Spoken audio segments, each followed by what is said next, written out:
the sons of God? They're also identified as angels. And the reason why the term son, we'll be looking at this later on, the reason why it says sons is because they're created by God. We find in Hebrews that nowhere do you find where God said, today I have begotten thee to an angel. Jesus is the only begotten Son of God. And the reason why it's made a reference as sons is just simply they're created by God.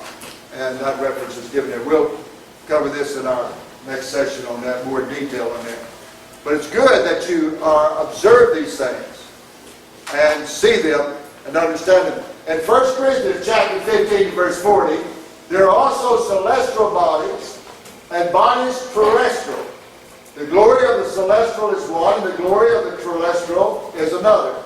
These two strange words, celestial and terrestrial, involved in that. Now, the created intelligent life of the heavenly host is made up of two types of physical bodies, a celestial physical body and a terrestrial body. These are, when they become physical, this is the type of body that they have. Now, to give you an understanding, a terrestrial body is a body that is limited to a particular atmosphere.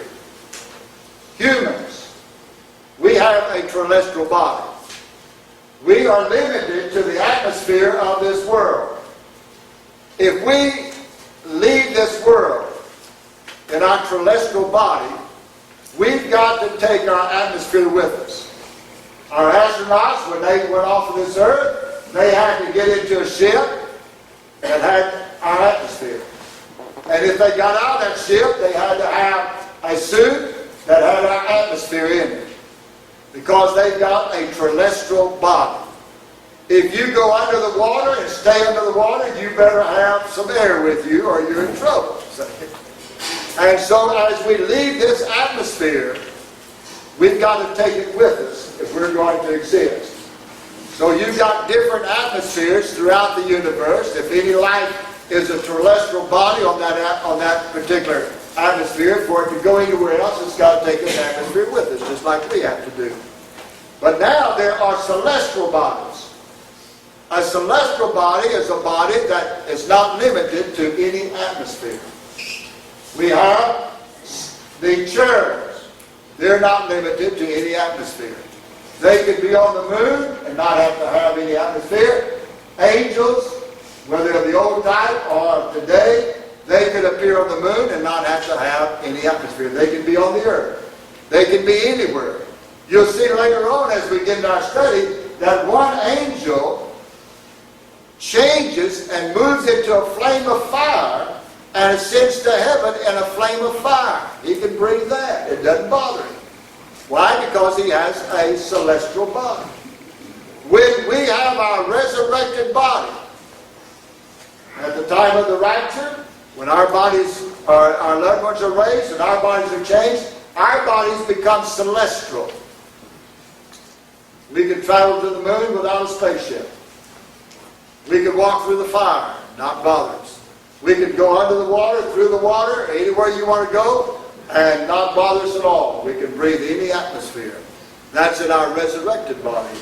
And so we'll have that. And man, what a glorious time that's going to be involved in that. When you get up on the top of a mountain and the atmosphere is thin of the earth, you're not going to have to worry about trying to catch the breath on that. You'll breathe just like you normally do. And that, no problem at all. So as you travel around in that, so there's much more involved in that. So now, again, the celestial body has the same features as the human body and more. A celestial body can exist in any atmosphere, breathe any type of air, and can be invisible or visible. Angels can appear and disappear. You've probably got some angels here that are not visible. I wouldn't doubt it at all. Later on you're going to find out why, if some of them are here, what their purpose is being here involved in that. You'll find that other heavenly hosts can be visible or invisible, but a terrestrial body cannot. Now, a celestial body could appear on the earth, moon, or anywhere without any protection or artificial atmosphere. A celestial body can travel through space without the aid of a ship or any means of artificial travel. Then we find angels and cherubims, or some of the heavenly hosts, that have a celestial body. A terrestrial body has the same features as a human body. A terrestrial body can only exist in one atmosphere, breathe one type of air or atmosphere, and are only visible. So a terrestrial body can only be visible. You cannot be invisible. You're the invisible man, not in a terrestrial body. In that, I created intelligent life as a terrestrial body for a certain planet. When that body leaves that planet, it must take its own atmosphere with it. A terrestrial body, to travel through space, it must have a ship that contains the atmosphere necessary for that body. Humans in their lost state have a terrestrial body. But when they are saved and they have a resurrected or transfigured body, it would be like a celestial body and much more. Because we have a body that's created in the image of God. Now, keep that in mind. Let me just jump ahead a little bit to plant a seed for you. When Jesus came to this earth, he had to have a body prepared for him to be on this earth. God would not exist in a dog, or a cat, or a bull, or any other animal. That's below the dignity of God. What in his image? No. God would not exist in an angel. He would not take on an angel body. That's below his dignity. God had to prepare a special body for Jesus. One that is godlike. So God created man in the image of God, and Jesus could come and take on this body because it's in the image of God. Now, to go further with that, when you harm this body, you're doing disgrace to God's image. When you harm somebody else's body, you are marring the figure of God. What if all of our young people really understood that? So you don't fight with somebody, you don't shoot them, you don't cut them up or anything else in that.